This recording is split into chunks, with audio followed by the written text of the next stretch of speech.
All right, good evening. Or, excuse me. Well, yeah, it is evening. Let me get my mind straight, folks. I might take some time. You know, since it's almost the 4th of July, I wanted to whittle something for you.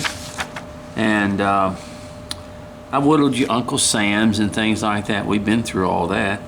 Well, I saw this by, the lady's name is Whitney Christina Hammack. I think it's Hammack, and she's on Facebook. And she told me that I could do this. And what this is just a little American flag out of a rock, is what it is. Now, she did hers out of 2-inch, so it's probably a lot bigger, but I've got a 3-inch one here, and I'm just doing it out of 1-inch. Now, with her, she actually did not cut hers out. She actually did it from a block of wood. But, you know, we used to talk at work that if you want to find the easiest way to do something, find the laziest guy out there. Well, I might have been that guy, you know, because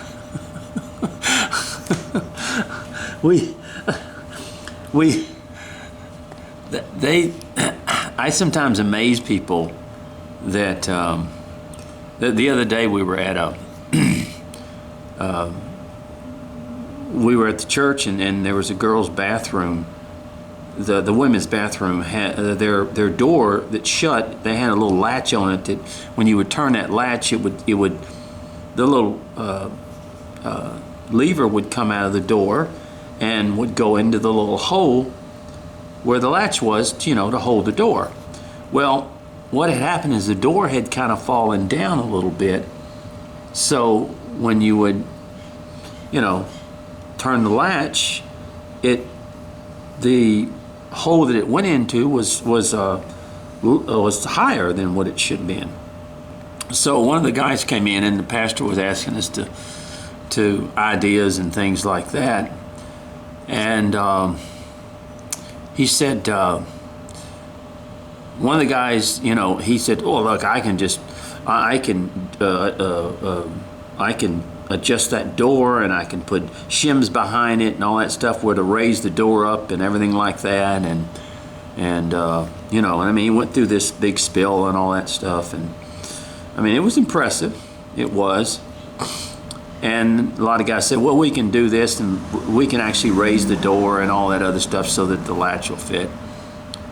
And they asked me what I thought, and I said, "Well, I mean, you're going through a lot of trouble for me.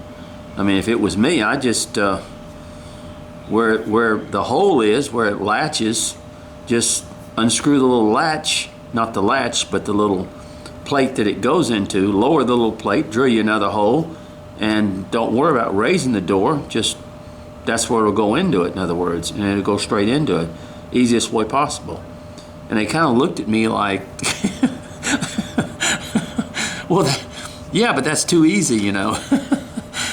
And I said, no, that's not too easy. That's the way we would do it, you know. So anyway, the old saying, find the laziest guy out there and he'll find the fastest way of doing it. And I have a bandsaw, so if I have a bandsaw, why would I want to spend all that time, you know, doing it by a block of wood? People say, well, a lot of people don't have bandsaws. Well, I'm going to tell you now, okay? If you're going to carve a lot, try to get you a bandsaw. You can get used bandsaws. I'm not saying you have to spend a lot of money, but you can get some used bandsaws, or there's people that might cut it out for you or whatever it is. But I mean, this is what I'm saying. You know, I mean, you can do that, but see, as I grow older, my hands don't work as well. So all that extra carving I get rid of. Anyway, I won't go any further into this, in other words, but it's a beautiful piece that she's done.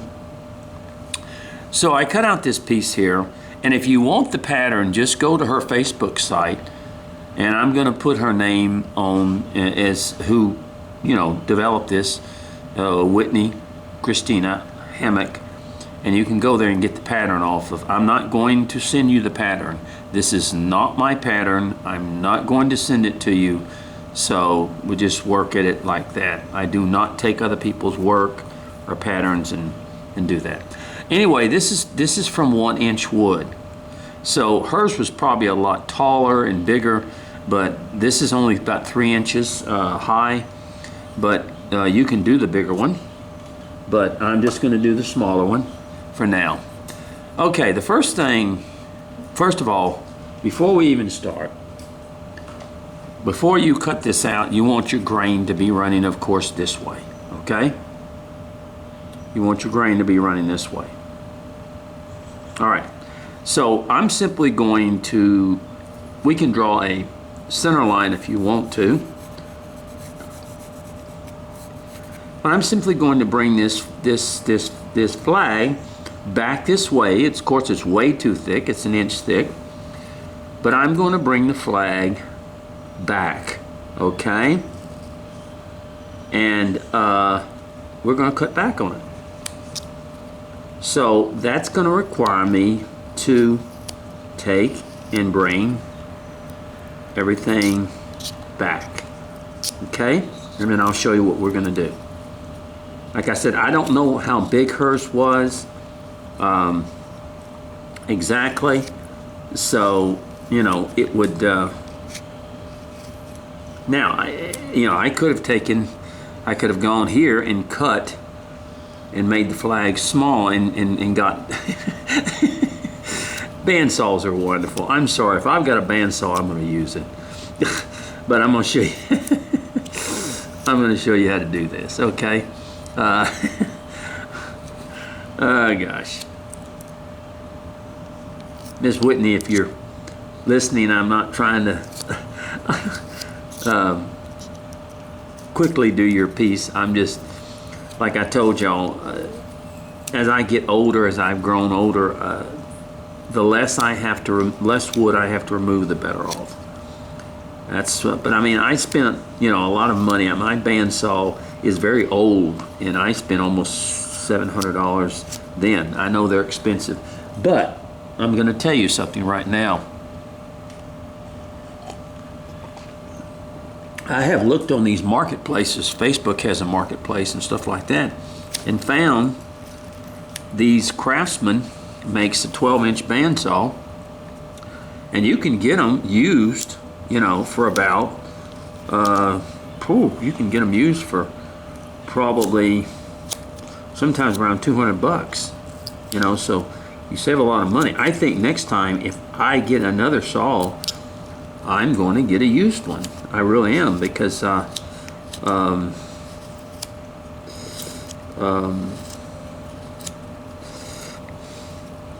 would be, to me, would be the best thing in the world. Okay? To get a used one. So as you see, I'm bringing the flag. The flag is going to have to come probably somewhere about in this area here, because you want a little bit of thickness, and then you work from there about how to, and so you want to get your flag back, okay? And this is going to be kind of a rock formation that the flag is sitting on. So, it's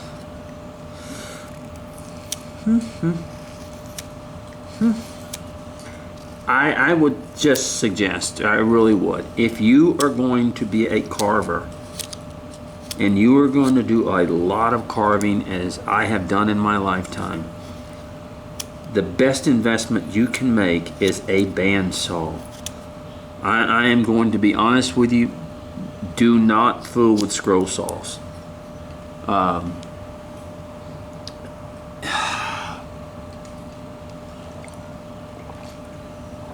can I explain this? Yes, you can use a scroll saw. Yes, you can. But scroll saws, I have found most scroll saws are only good up to around 2 inches because they're just not made for thick wood. Okay. Scroll saws are used for scroll sawing. You know, they're not made for other types of sawing. They're just not made that way, okay? So they're made for scroll sawing, okay? Which is mostly involves thin wood, and they're perfect for that. But they're not really bandsaws. They're not for cutting. There was a question asked the other day about cutting out figures if you don't have a bandsaw, and you know, could you cut these figures out and stuff like that. And some guy suggested you can use a chainsaw. And I just thought, wow, you know. Sometimes advice that people give is just kind of crazy.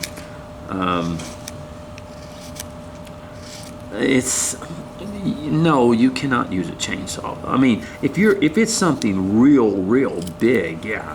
I mean, but if that's something that you can, you know, but we're talking about things that people hold in their hand, you can't.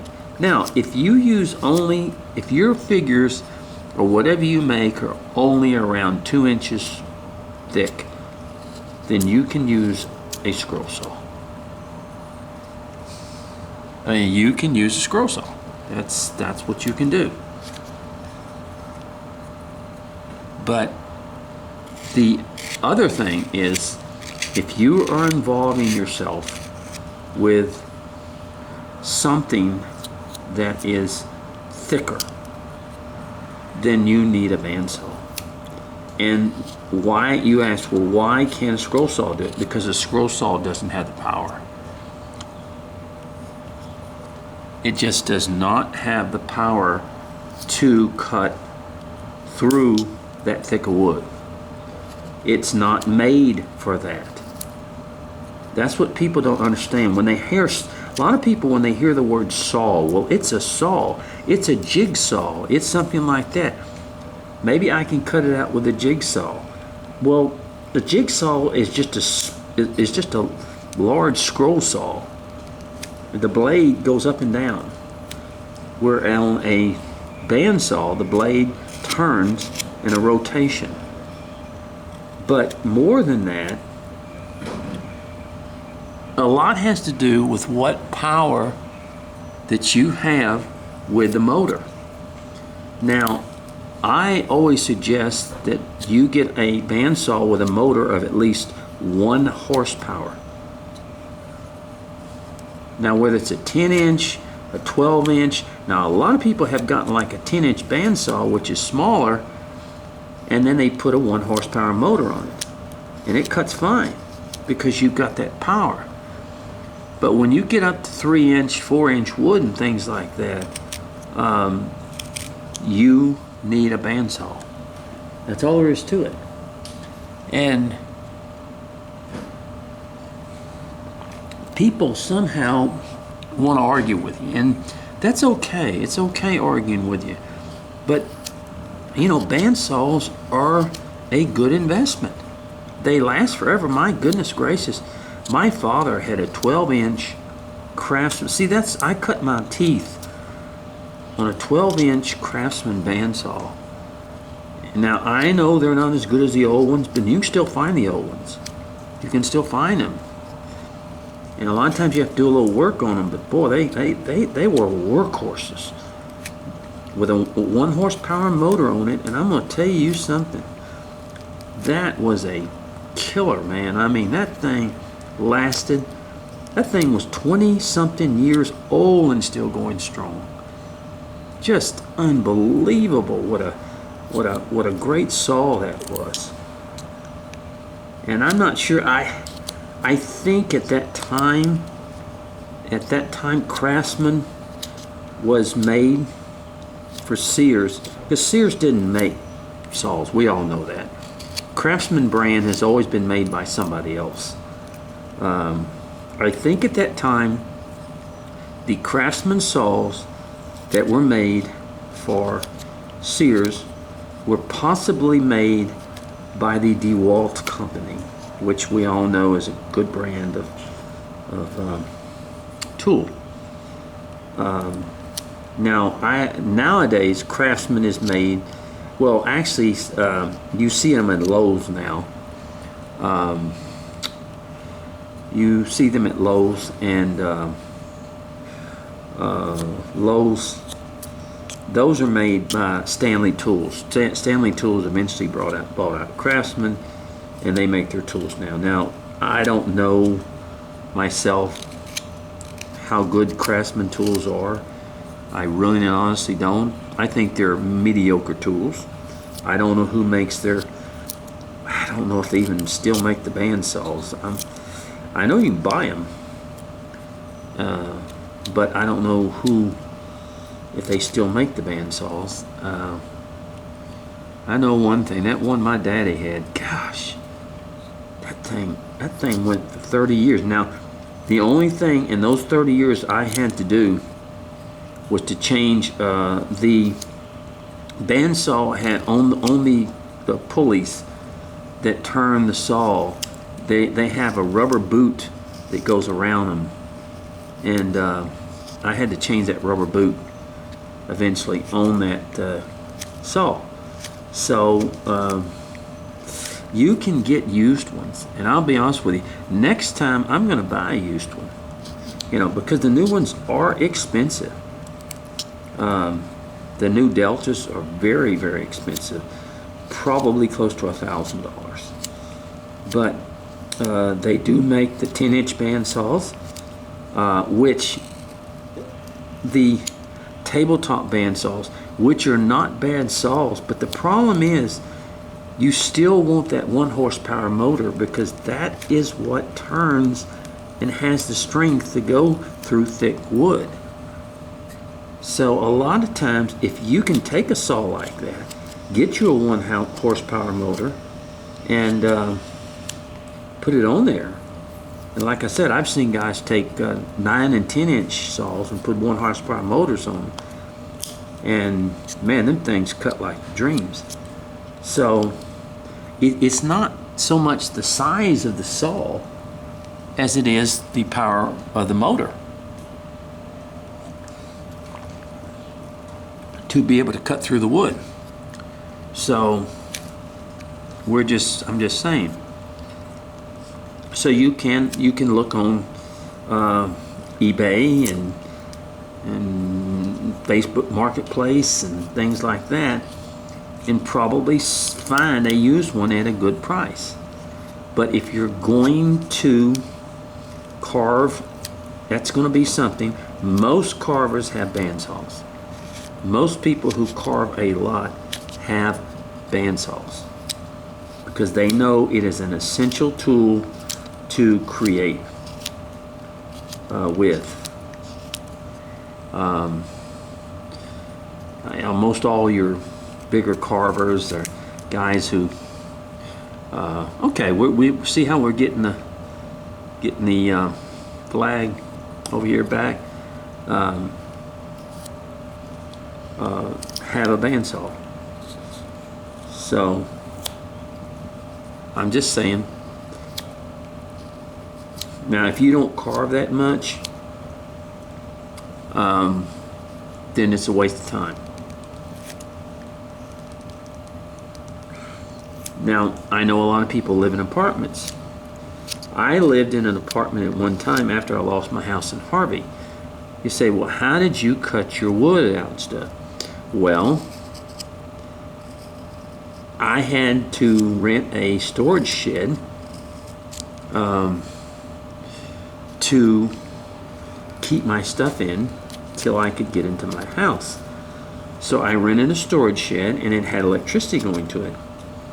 So I put my bandsaw in there, and I would go there, and I had a vacuum cleaner that was a vacuum system that connected to the bandsaw, and I would cut my pieces out there. So, you know, there are ways that you can do it, but I carve a lot, okay? If you don't carve that much, to be honest with you, if you don't carve that much, you don't like carving a whole lot, then use roughouts, you know? Or you can actually buy cutouts.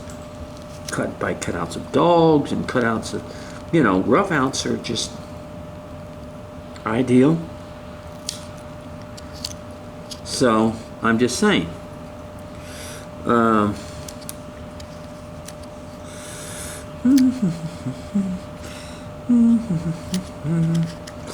Okay, we're getting down pretty low now. I mean, we're still way too thick. But we're gonna. But you see now how by cutting the thing back now, then it allows us for more room here on the rock that we have here. So we're just kind of but that's just my 2 cents, okay? You don't use a chainsaw to cut out basswood figures, okay? I don't know what the guy was thinking. I think he was just thinking, well, you know, this is the way. He must be talking about large stuff. Yeah, I know the person that didn't mean it that way. You know, I mean, I know he understood what he was talking about. So anyway, we'll see. All